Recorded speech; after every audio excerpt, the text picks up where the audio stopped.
All right, well, it's 12:01, so we can get started here. I'll do a quick introduction. Sorry for those that just heard one, but my name's Summer Grooms. So looking at all of your names, I think I've had most of you at least in a couple classes by now.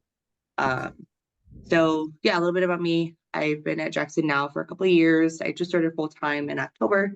So I'm in JW 229, I think is my office. So if you ever have any questions or concerns, feel free to stop by whenever. Be happy to go over anything with you. And yeah, this was actually my first time teaching 150, so I hope it goes smoothly on your end and mine. But I think it'll go well.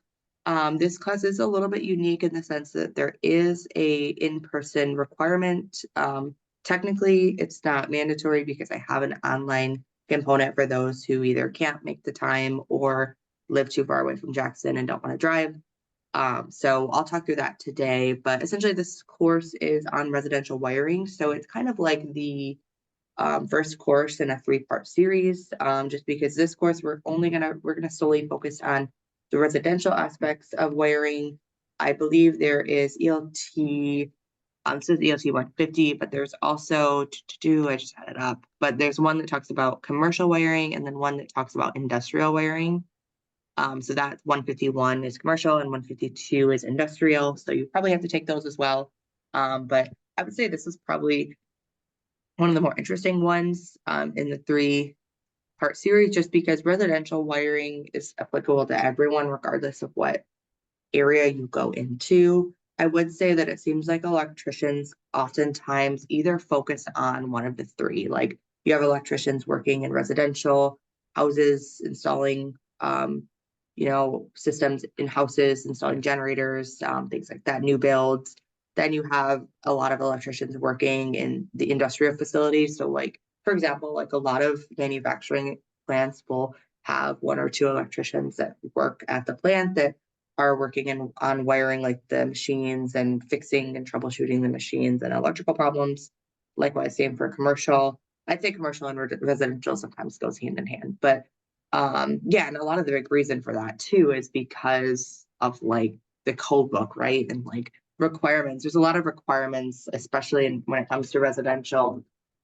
So I feel like a lot of electricians tend to kind of focus on one of the 3 subsets. But with that, so this course is pretty heavy when it comes to quizzes, and that's just because it's a 7-week course, so it's pretty rigorous in the sense that there's a lot of content to learn in a short amount of time. But with that, I'm going to share any upfront questions or concerns or questions about me. If not, I'll share my screen, go through Canvas, kind of talk about requirements for this course, grading, all of that fun stuff. It's kind of my intent. Okay, not hearing any questions. So really quick before I go into anything, just because a lot of you, especially all of you that are at this point taking ELT 150, you've taken quite a few basic electrical courses by now. So I just want to make sure that all of you are aware of what pathway you're on, just because at least I know in college I spent so much money and so much debt, and there was a couple times I like took courses that I didn't end up even having to take for my major, which was frustrating because it was time and money. So I just wanted to point you to this on the Jackson website. So if you go to programs and courses and click on it, I just typed in like Jackson College and clicked on the first link, and then degrees and certificates. So this pops up all of the degrees and certificates and the class requirements. So for all of you, it was all right. You are hopefully in the trades section here. So if you click on this link here, and this will show you all of the trade certificates and degrees that we offer. So we offer some certificates in advanced manufacturing, ag technology, electrician, and then energy systems. This is actually one that we offer a bachelor's degree in as well, and then line worker. So if you click on each of these individually, you can see what degree type we offer. So like, for example, in the electrician area, we offer a certificate and an associate's. An associate's degree is a 2-year degree. Our certificate is a few less credits than a 2-year degree. Associate's degrees, I'd say, are helpful if you're going like to move on to like a 4-year university and get a bachelor's degree. Certificates don't normally have that requirement. So if you click on all of these, this will show you all of the course requirements. So for example, some of you may be getting an associate's in electricians, and that's why you're taking this course. Because if you go back down to the core requirements, you'll see the ELT 150s right here. So yeah, this is just helpful for any of you. I know you all have navigators, so this might just be kind of a point that you already know, but it's just helpful to see the different programs we offer and make sure that the courses you're taking align with whatever, if you're getting a certificate, an associate's, or if you're becoming a line worker, working in manufacturing, make sure that all of the courses you're taking align with that. So just wanted to show that. So again, it's just right on the website. If you go to programs and courses and then click on professional trades, that's where you'll see all of the options that we have. Okay, so switching gears here into ELT 150. First, I want to run the syllabus here and talk a little bit about that. So hopefully you all got my email that this course requires Cengage. So there's if you didn't get my email, it's sent to your Jackson College email. And essentially that's where all of your grades are going to be reported in this course, or the majority, I should say. So make sure you sign up for Cengage today. If not, and in a minute here, I'll talk a little bit about how to do that if you have it. So where's my download? Well, that's the download I needed. I want this one.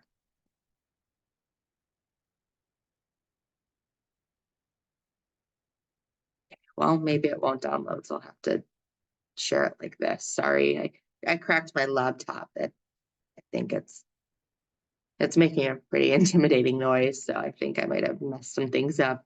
Okay, so ELT 150, we're gonna meet every day, or gosh, not every day. That would be really a lot. So we're going to meet every Tuesday from 12 to 1. It's not mandatory. This first one is the only one that's mandatory just because I want to make sure we're on the same page. You understand the requirements of the course, and especially this course, since there is that in-person component, I just want to make sure everything's clear. Going forward, I'll be on every week to talk about that week's content. So please join on if you need any help or just want to clarify things. But I'll also say that it's a requirement here as an instructor that I record attendance each week. After 2 weeks of inactivity, I think you're automatically dropped for financial aid reasons. So definitely make sure that you're completing the work for that week. If you're a quiz or two behind, you'll be okay, but I won't like mark you absent, especially if you're communicating with me via email or attending these. But make sure you're either completing all your quizzes for the week, and if you can't complete them for that week, shoot me an email so I know that you're still on it, still enrolled, all of that. And yeah, just because I don't want to accidentally drop someone who's still planning on completing the course. That is not my goal, but I know just with online courses, with all of you, a lot of you work full time. I try to make it as flexible as possible, which is why, again, there's no like set requirement in terms of due dates and when things are due, or anything like that. So a little bit on this course. This is a 2-credit course. My name's Summer. There's my email there. You should all have it. Hopefully office hours, either in person or virtual. I will accommodate your schedule however I can. So if the best time to meet is 3 in the morning, we'll meet at 3 in the morning via Zoom. So just don't worry about that. I know some of you work first shift, second shift, third shift. If you ever need any concerns or want to talk about the course at all, we'll find a time to meet. But I do have a link in Canvas for my Calendly. Basically, it's just allows you to schedule office hours. But if none of those times work, send me an email and we'll find a time that works for you. I'm normally on campus on Tuesdays, but I can do any time via Zoom. Okay, so again, this course is residential wiring, so we're going to talk a lot about the National Electric Code. I forget if 274, ELT 274, if that, and let me know if some of you have already taken that, but I think that's one that you take after this course. So the National Electric Code, I actually have one right here.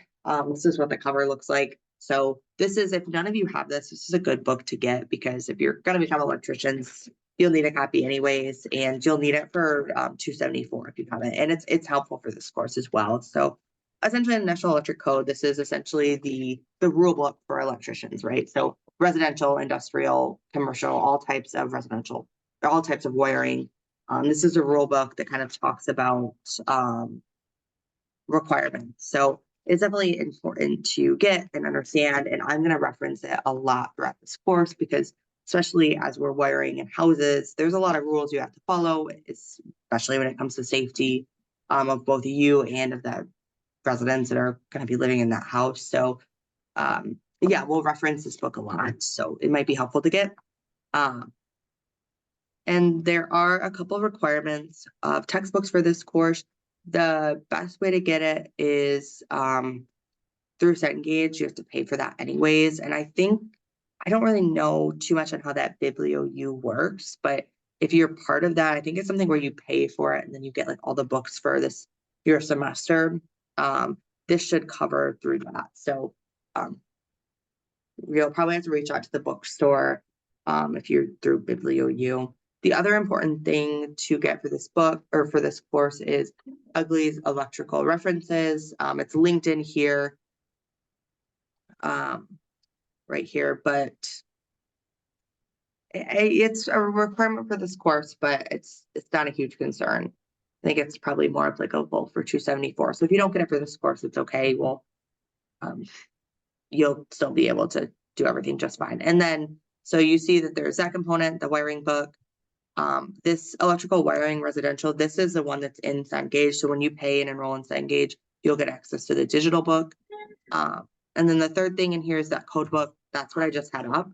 And you can actually get a copy of this free online. So if you don't want to pay for it, let me show you how to do that free. So if you go to the NFPA website, which I'm going to copy and paste this into the chat.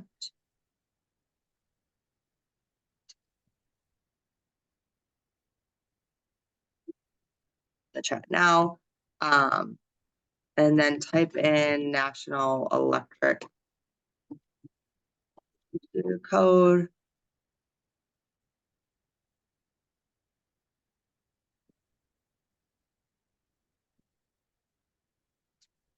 And click on this, and then scroll down. I scrolled down too far, but scroll down here where it says edition. You can either click on 2020, 2023, 2017 is even fine. If you just click on it and then click free access, you have to create an account, which I already did. So that's why it's letting me do it. It'll automatically load and it should give you access to the book. So you can see this is a book that I just held up a second ago. And you can click around and go right to it. So just mindful of that if you don't want to buy the actual physical copy, you can have it digitally. And you'll see that going back to this, because this is a good talking point, you'll see that there's all of these different editions, and that is because the National Electric Code is something that is updated every 3 years. So you can see that going all the way back to 18, or well, I guess it was updated every 2 years in the 1900s, but there's a ton of copies. So it's kind of interesting to like go back and see like the older copies, see how much things have changed. But it's updated every 3 years just because as time goes on, they are constantly either improving things, so improving tables in the NEC, or maybe making more rules when it comes to safety, because that's the thing about safety, right? We never get less rules, we always get more rules, just because as time goes on, more unsafe accidents happen, and so it makes them create another rule. But yeah, any of those copies are fine. The changes from like in the 3 years are not that substantial, and there's a couple websites that actually will like go through in detail what the changes are from one to the other. And as like we go through this course, sometimes I'll kind of bring them up. But yeah, so you can get access to any of the Kendall codes. drop off some stuff. Sorry, I don't know if someone's just taught. I missed what they said though. I don't know if maybe they accidentally had their camera muted, or on. Did someone have a question?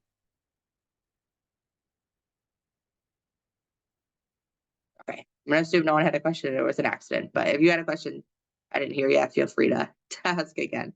But okay, so that's how you would get access to the code book. So going back to the course, so that's the textbook requirements. So any questions on the textbook requirements before I get too far ahead of myself?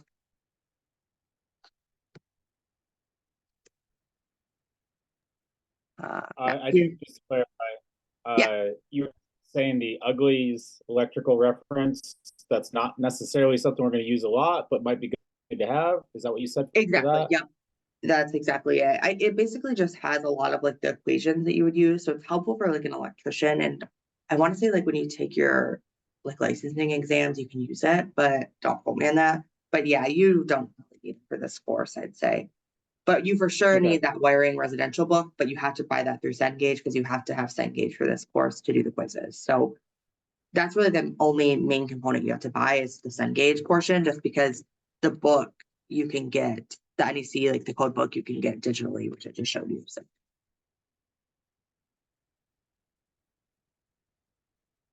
okay. So the grading procedure, three components of your grade. 80% of your grade is going to be based on the average of your unit quizzes. Each week, typically there's about 4 quizzes, which sounds like a lot, but each quiz is only about 10 questions or so. There's a quiz for each chapter, and when I pull up Cengage in a minute, this will make more sense. So that's 80% of your grade is just the average of those quizzes. 10% of your grade is based on participating in either the lab or the cross-braining activity, which I'll talk through today. And then 10% is based on there's a final discussion board question that talks about wiring and safety. A grading scale is pretty straightforward. The rest of this you've probably seen before, but read through it and let me know if you have any questions. And then all the way at the bottom is a schedule. So you'll see that like the chapters that we talk about are shown there. And again, it looks like a lot, and it is a lot, but that's just because it's a 7-week course, so we move rather quickly. And I will say too that the last weeks there's not much to do, just the discussion and the lab if you do it online. So week 7 can kind of serve as a catch up if there's ever a few quizzes that you need to do. Okay. So I'll talk about Cengage now. So Cengage here in Canvas, there's this, if you go to the homepage, there's a Cengage sign up, and this is what I sent you in an email too. It talks through how to sign up for Cengage, and this is where you're going to take all of the quizzes. So it's important because that's 80% of your grade. So you can use this registration link. You can just like copy this and go to the browser. And you do have temporary access to it. I don't think you have to purchase it until 3/24. So that's for like if you hate this class and want to de-enroll, you don't have to buy the book yet. But most of you probably need this for your degree, so you might be stuck taking it. But yeah, so make sure you get access to that. I saw a couple of you have already signed up, so that's great. And I'm gonna log into Cengage on my own right now just to kind of show you how to navigate that. But as I do this, are there any questions about signing up for Cengage and how to access that?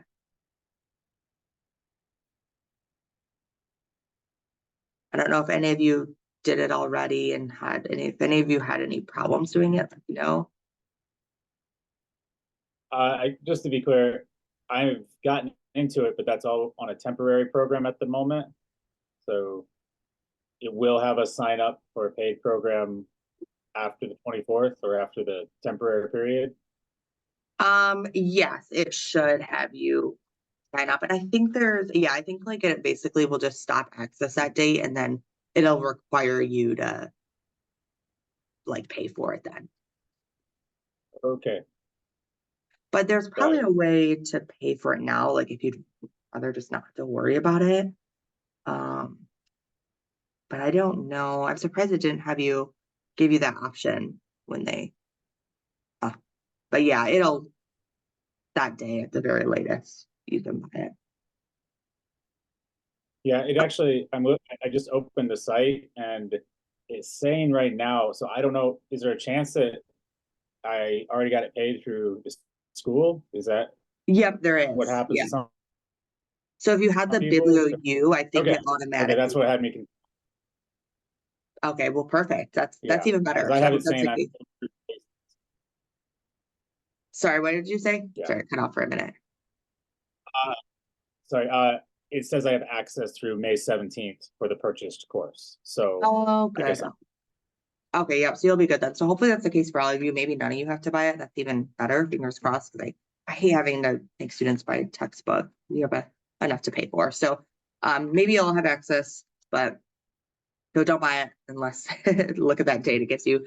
So the way that Cengage works is you can see that here are all of the activities. Mine might look a little different than your end because I'm on the instructor end of things. But I didn't mean to hit that. This getting started, you can kind of ignore. It just shows you how to use Cengage. But basically, you can see that I put the weeks in front of, well, there's two, some of you might see like this calendar portion. Just ignore that. Go right to this like dashboard where you can see where I'm like toggling between the two. This one is where it like has actual content. So week 1, you can see that we talk about chapter 1 through 4, and this corresponds to week 1 here, or unit 1, where like this PowerPoint relates to chapter 1. There's a couple of review questions, not mandatory, but they're good to look at. And there's a couple other like helpful videos to kind of skim, but the Canvas kind of goes coincidingly with Canvas, but you don't have to do any quizzes in Canvas. The quizzes are in Cengage. So if you open up one, you can see that you'll have the chapter, the reading portion, which if you click on this, it's going to open the textbook. So I just clicked on this here and it opens up the textbook. And you can see that you can go, these are all linked, so you can go right to that section. Chapter 1 is all about safety. And then you hit that exit out of it. You can do the quiz one here. So this is what counts towards your grade. You should, I think it gives you at least 2 attempts. So at least have 2 attempts there. But so for week 1, you should, by the end of this week, ideally get all 4 of these done. And again, it looks like a lot of reading, but really this is only the only requirement of the course, and we won't have too much time this week, but going forward in all of the weeks, like this 1 hour that we meet face to face via Zoom is when I'll talk about like the main content from each of those weeks. So that's how the quizzes work. Any questions? yes, I do have a question. When you click on the chapter 1 study tools, you click on that. So yeah, any one of the like that little down arrow. Mhm. Yeah, you see there it says chapter 1 review and then counts toward grade. I opened up that and it was a very different format from a lot of our other grades. And so or any of the work we've done. So I wanted to know what, yeah, could explain how that should be done. Yep. Thank you for catching that. I just hid that, so you shouldn't see it anymore. You don't have to do that because I don't think, like you said, sometimes they're not even applicable, and sometimes I don't like the way that they're worded. So the only thing you have to do in Cengage is the quiz, and to get the content that quiz is about, you just have to read the material. So ignore the review questions and all of that. Just do the quiz. Cool, thank you. Yep, and I'll go through and hide all of those. So just because I don't even want them to be there to confuse you. So I'll do that today. I'll go through and hide them all. But yeah, just a quiz. And normally they're about 10 questions. You get unlimited time. And like I said too, like in these meetings face to face that we have, I'll go over the concepts, or if there's anything ever like that is confusing to you, or if you don't like just reading a textbook, we can talk about it. And this is the time when we'll talk about it and do examples, show pictures, and things like that. So any questions on this? So again, this is 80% of your grade. So like week 1, it's just the 4 quizzes is all you have to do for this week. Each is about 10 questions. For week 2, it's similar idea, chapters 5 through 8. Each chapter is on a different subject, and there's a quiz for each of those. So any questions on that portion of your grade? So 80% of your grade.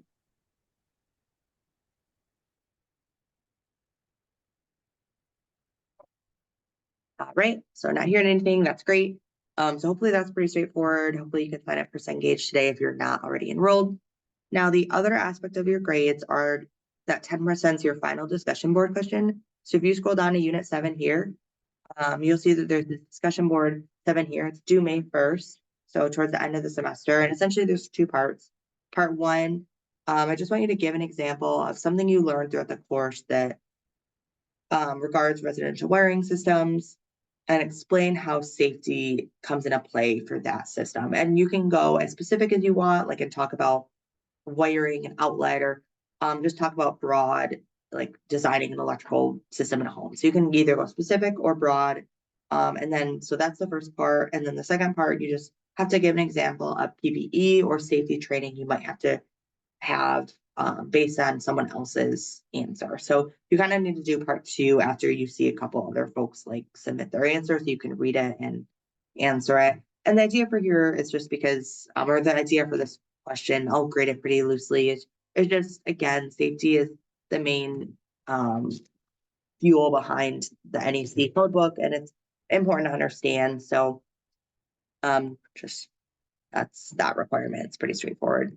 And again, you don't have to do that to the end of the class. You shouldn't do that to the end of the class, because that's after you learn everything you're supposed to learn. And so the third requirement of your grade is that lab that I talked about.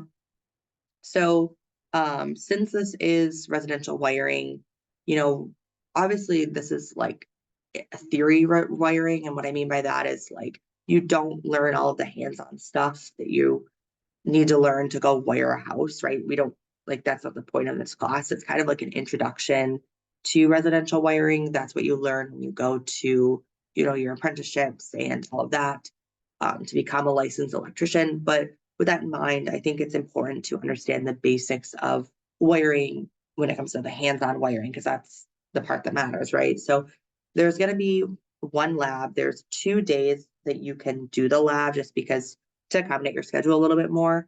Essentially, they're 1 hour long, and during those labs, I'll send it'll be on campus at Jackson. I'll send the building number, but essentially I'll have all the kits, all the like wiring kits available. So you don't have to bring anything unless you have safety glasses you want to bring, because we'll be stripping wire and gotta wear those, but I'll have some of those too if you don't. Essentially we'll just strip some wire. I'll talk through like how to wire a panel board and that a little bit, and then I'll give each of you either a switch or outlet or something, and you can actually practice, wiring. I might have a couple other things to do in it too. Like I might have like a multimeter and have you test the voltage of a couple batteries. But it'll just be basics for like learning how to wire. And yeah, so I hope it's helpful. But again, you only have to attend that once, and that's all down below here where it says lab or cross grading sign up. Please do this like immediately, like this week if you have not.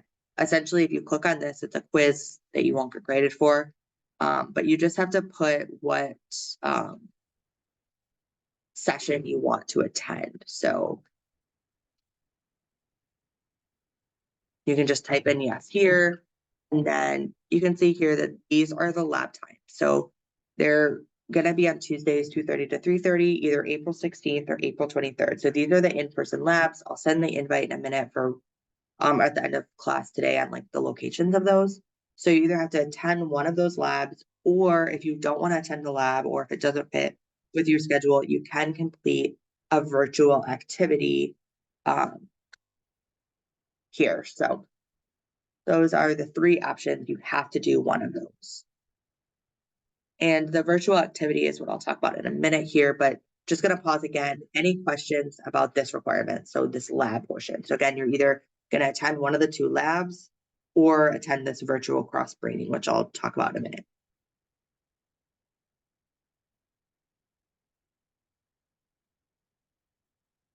Okay, not hearing anything, so hopefully that's straightforward. So again, complete this today just because I need an idea of who's going to be in what, so I have the right number of like kits and everything. So if I scroll down at the bottom here, this cross-breeding project, you don't have to do if you're going to attend the in-person lab, but this is for those that cannot, or do not want to attend in-person lab. So if you click on this link here, this cross-braining project, it'll open up. You have to create an account. So I already have one, so I can sign in. And you'll see that you should automatically be enrolled in this residential wiring course. And essentially, let's see, there's a chat question.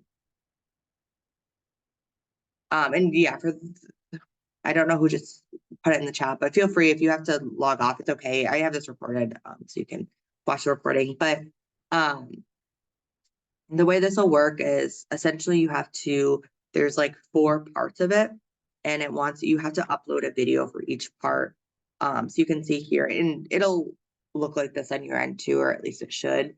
But essentially this lesson is just to it's going to create it's having you create 4 short videos just to demonstrate that you understand basic wiring. You don't have to have any of the equipment, but you just have to kind of draw it. So for example, step 1, it wants you to draw a simple series circuit. So I would either probably like draw this beforehand, and then you'll have to record a video talking about that circuit that you drew and then the different components of it. So you'll have to label the resistor, the load, and the switch. And in the video that you create, you'll talk about it. And you can do it just like on your phone and upload it straight there. And then you'll see that there's 4 of these. So in another one, it wants you to draw a panel board and label different components of it and talk through the different components. The third one wants you to draw an outlet and label like the different screws on the outlet and kind of talk about how you would wire that, because this is what we're going to do in the in-person lab.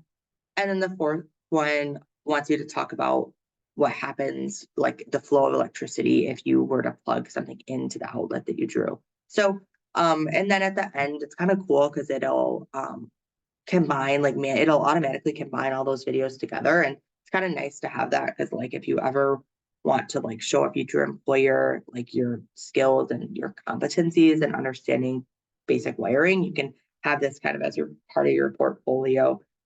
But again, you don't have to do this. It's just if you don't do the lab, you have to do this in order to get that 10% of your grade. So again, you either have to do the cross-braining activity or attend one of the 2 labs, where we'll just kind of work at basic wiring.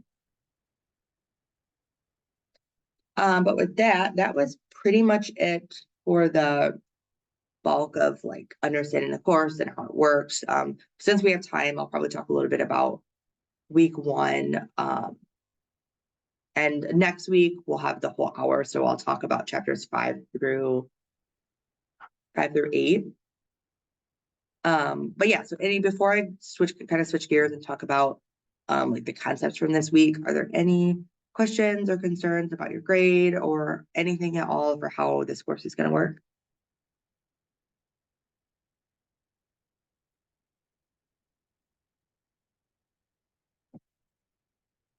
Okay, not hearing anything. I'm hoping that I didn't confuse you at all.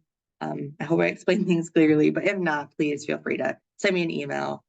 I tend to talk fast, so I hope everything's good. Okay, so I just wanted we have time here.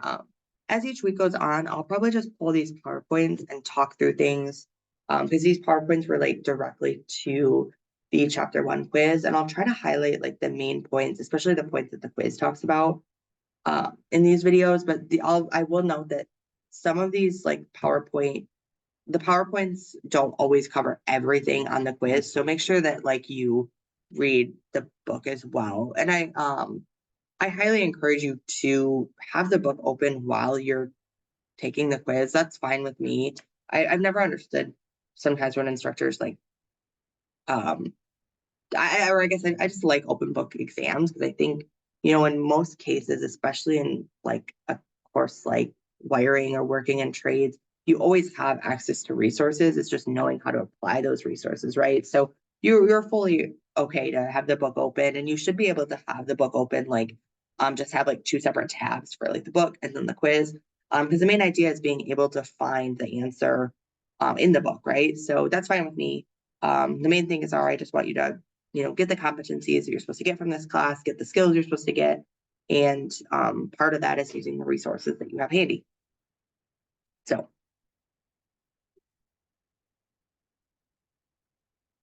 Oh, download blocked. Well,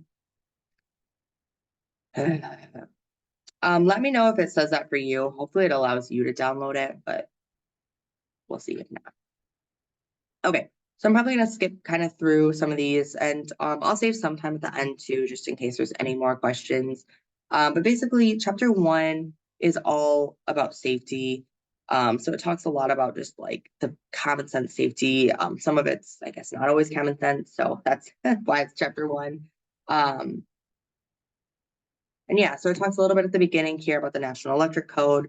So the National Electric Code, that's really what governs almost all electrical installations in the US. NFPA stands for National Fire Protection Association. That's who actually writes up the NEC, which makes sense because fires unfortunately go hand in hand with electricity. Electrical fires are common, or one of the more common forms of fires. So yeah, that's what NFPA stands for. So that again is like the rule book.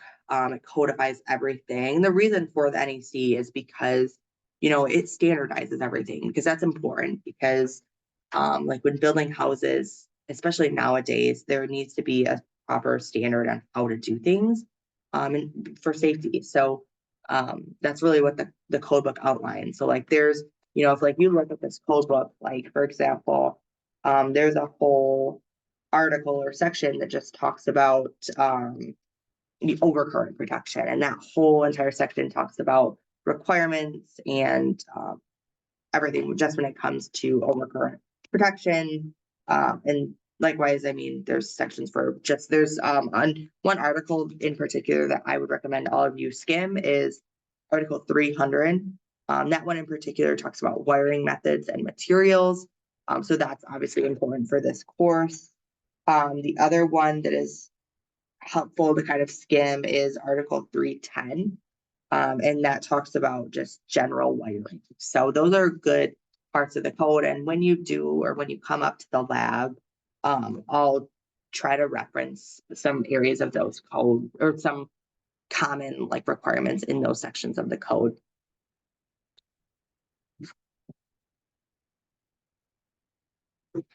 And finally, safety, or not finally, but safety is, huge, especially when it comes to everything. Because in residential, like I mentioned earlier, safety is important because an electrician's normally working by themselves in a home. A lot of times you're the only one there.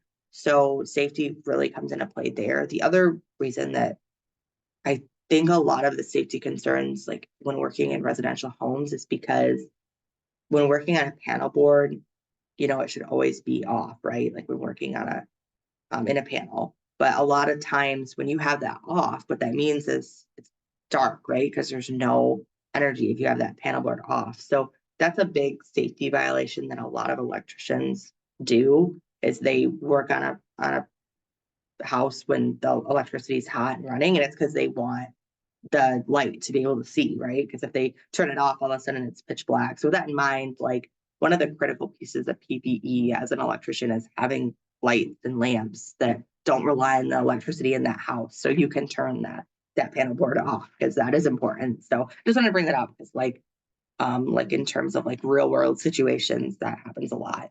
But other dangers here are, the voltage, of course, and the electrical current. Those are dangerous when working with electricity. And I think there's a quiz question on this. So just kind of talk about that a little bit more. It's one like common phrase is it's the current that kills. And what that means is the electrical voltage is obviously dangerous, but the current itself is what actually brings that electric shock to your body, and that's what harms you. So the electric current is the harmful part when talking about wiring. The other important thing, this is primarily in industrial situations, is something called lockout tagout. For any of you that work already in manufacturing, you're probably aware of this, but lockout tagout, essentially what it's saying, or what it is for those working in an energized cell, like working maybe like on a robot, like if you're an electrician working like and rewiring one of those like heavy duty robots in a factory, lockout tagout essentially is if you're working on like inside an energized situation, you want that to be completely de-energized. So there is no and it's a zero energy state, right? Because you don't want energy to shock you. So you have to turn it off so the energy's off. Well, you don't want someone to just come by and flick that energy on and not realize that you're like inside a cell. So essentially lockout tagout is putting a lock and tag um, on that board so someone physically can't like just turn on the power again. So lockout tagout is a physical restraint that like prevents someone from just like turning on the energy again when you're working in a certain area. And a lot of factories actually have, or facilities have, like rules with lockout tagout. Like if an employee leaves their lock on something by accident, like once they're done, a lot of places, I think even legally, can't just like go remove that lock. They have to actually call that employee back to work and have them physically take off that lock. So that's why like the proper way to do this in terms of OSHA is every individual employee has their own lock with their like picture on it. And so that way you're the only person who can remove your lock. So that's just an important thing when it comes to safety, especially in industry. So this is when it talks kind of about like adding a lock off accessory. And this goes back to the idea like here, even things that are low voltage, that doesn't necessarily mean low hazard, right? So anytime you're working with electricity, it's dangerous. So as electricians and electrical contractors, the NEC is really important, but also OSHA regulations. Those go hand in hand.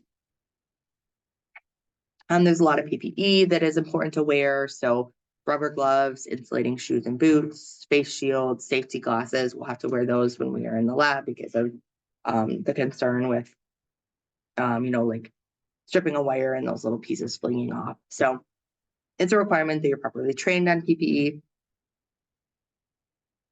So arc flash, this is important here because I think it also is on the quiz. So when working on large electrical installations, arc flashes can generate significant temperatures. So they can reach all the way up to 35,000 degrees Fahrenheit. So with that in mind, this is one of the very more dangerous situations. It's something that I would consider low frequency, high risk. So what that means is they don't happen often, but it's a low frequency, but when they do happen, they're high risk, which means, or high casualty even. So it means that there's significant risk to injury. So just a couple points on that. Of course, there's like arc flash suits you probably heard of that sometimes those are requirements in situations. Typically that's more like when working in like a factory. And you can see I'm kind of bypassing some of this because some of it's straightforward. So like, electrical injuries, you have shocks, electrocution, burns, falls. Those are the main injuries that happen.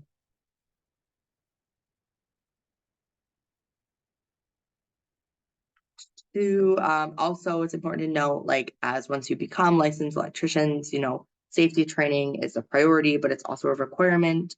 And there are a lot of websites that you can kind of get a lot of that safety information there.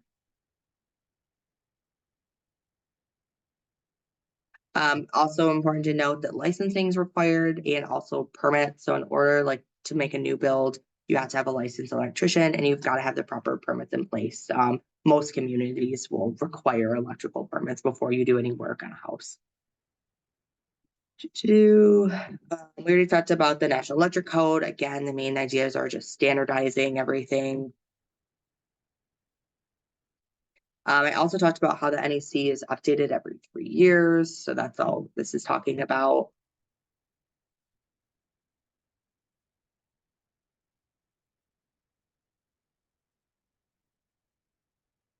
And then these are just some recognized testing laboratories. That's not too relevant, but just when it comes to like equipment, these are like good names to like look out for on equipment to ensure that like it's properly licensed and properly working equipment. There was one slide that I wanted to make sure I talked about. Let me see. I might have missed it.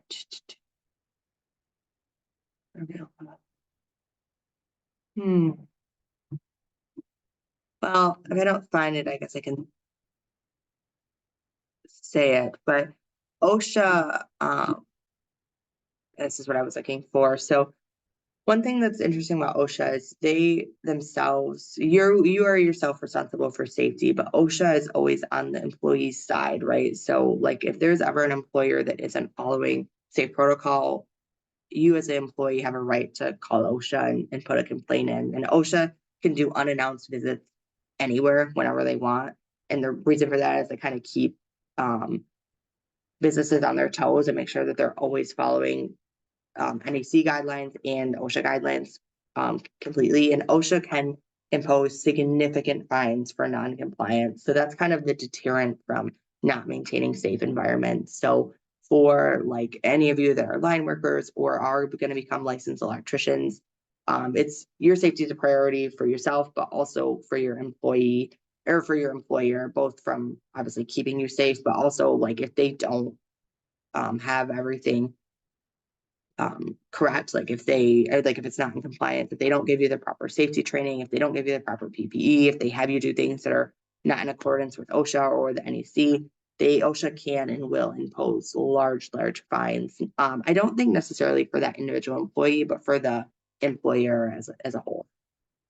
But really that's the main idea from chapter 1. So a lot of the questions on the quiz talk about some of the items we talked about today, and just like it's just basic safety.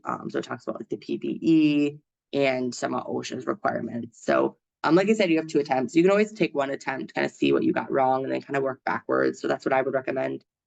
And we have a little bit more time, so maybe I'll talk a little bit about chapter 2 as well. But any questions on chapter 1? So again, make sure you take that quiz in Cengage. It's here, and this one's all about safety.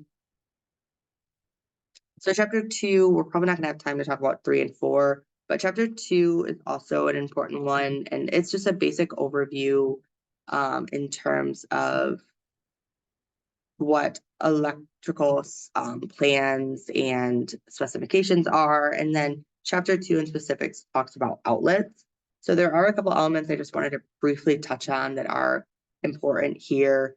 One is understanding the difference between plans and specifications. And these come really in handy in talking about residential situations, like for new builds. If you're ever planning to like build a new house, like you could always ask for the electrical plans and specs. The plans are the actual set of physical drawings that like outline everything. And a lot of times, it shows like certain symbols, like electrical symbols that, should be in accordance with like the NEC and what those symbols are. And those are like the actual plan of like the house and how electricity is going to look throughout that house.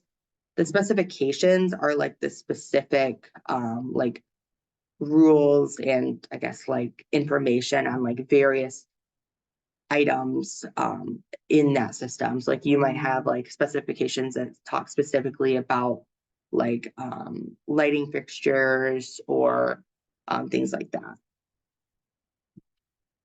And then you also have, again, your electrical symbols, like various symbols that when you look at that electrical plan, it's not going to just say the word outlet. There's like little symbols for what an outlet is, what a receptacle is, what a device is. So just something as an electrician, it's kind of like that's, some electricians are the ones that are actually working on like the physical wiring. And then there's also like electrical designers that work on like designing the homes and drawing up these plans and specifications. So there's different jobs that you could do as an electrician. So like I said, chapter 2 talks a lot about wiring outlets in particular. So you can see here that there's a box here, and this is what we'll talk about in the lab. Like we'll talk about like you've got your hot, your neutral, and your ground wire, and we'll talk about like how you would wire these in a house. One thing I wanted to bring up, because I think it's a quiz question and it's just interesting to talk about. So let me see if we have a picture of one. But a lot of new houses, when drawing, I'm gonna show one.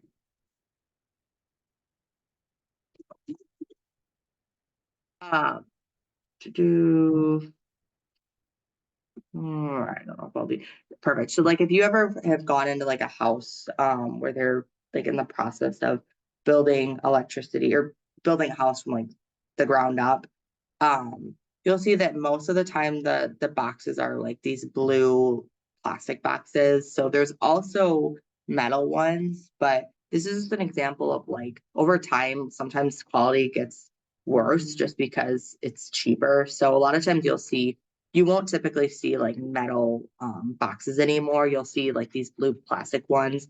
And the main reason for that is just because it's cheaper. So cost is a big factor in a lot of designs. So it's just like little things like this that, you know, even if some of you don't end up being electricians, if you ever build a house, that, you know, like little minor things that you can kind of point out and see like what they're doing and why. So just wanted to point that out. Like I said, I think there's a quiz question on it. So we don't have much time to talk about everything. So wanted to make sure I bring that up. The other thing I wanted to bring up is the different types of outlets. So the NEC, there's a whole section, get what chapter it is, but there's a whole section that just talks about outlets and the requirements of like receptacles. And that's just another interesting one to review because there are certain situations where you have to have a certain type of receptacle. Of course, nowadays, almost all houses require like the 3-pronged receptacles. So that's what the rest of chapter 2, a lot of it talks about. So it talks about specific requirements. So when you kind of read through the book, you'll see sometimes like it'll give like a code book ruling like this. So what this is saying is this is from the National Electric Code, Article 314, Section 16, Part A. So this is a specific like rule in the code book that talks about the number of conductors in a box. So that's why it's important to have this book, because a lot of times it'll reference like for certain items, and it's good to kind of pull up that code book and actually read what that requirement is. Because again, if any of you are ever going to be at the point where you're you know, installing residential electrical systems, like it's important to know some of these common rules that are crucial. And you'll see that like there's, you know, requirements for how high receptacle outlets have to be. So for example, I think there's a standard height the receptacles can be, but a lot of times they're done or they're put smaller just so like people who can't reach up as high or children like can use them. But so there's just a lot of different, like there's, you know, when it comes to building a house, there's so many requirements like on everything. Like it's not as simple, and that's why you need to be a licensed electrician, right? Because it's not as simple as going in a house and installing a ton of wires, because everything down to the height and the position, there's requirements for everything in the code book. But yeah, so with that, I see we only have 5 minutes. I want to make sure I have time for any questions or concerns, but really that's I know we didn't get to go over everything this week again because I wanted to make sure we talked about like the basics of the course. So next week we'll talk about chapters 5 through 8. And like I said, make sure this week you get those four quizzes done from chapter 1, 2, 3, and 4. Chapter 3 and 4, which we didn't talk about today out of an interest of time, talk about chapter 3 is talking about conductor sizes, types, and wiring methods. So that's a big one. Oh, that's chapter 4. And then chapter 3 talks about branch circuits. So that's also important. So chapter 1 through 4 are really talking about like the basics of wiring in residential systems. So yeah, so with that, we have 5 minutes. So I'm going to stop sharing, stop talking. If there's any questions or concerns that any of you have, feel free to ask them now. If there are no questions, make sure, again, you get those 4 quizzes done. Make sure you either do that quiz where you indicate what lab you're going to attend or the cross-branding activity. I hope this was helpful, and I hope to see you all next week. And yeah, thanks for hopping on. So I'll hand it over to any of you for questions. If not, you're free to go. Yeah, quick question on the campus. The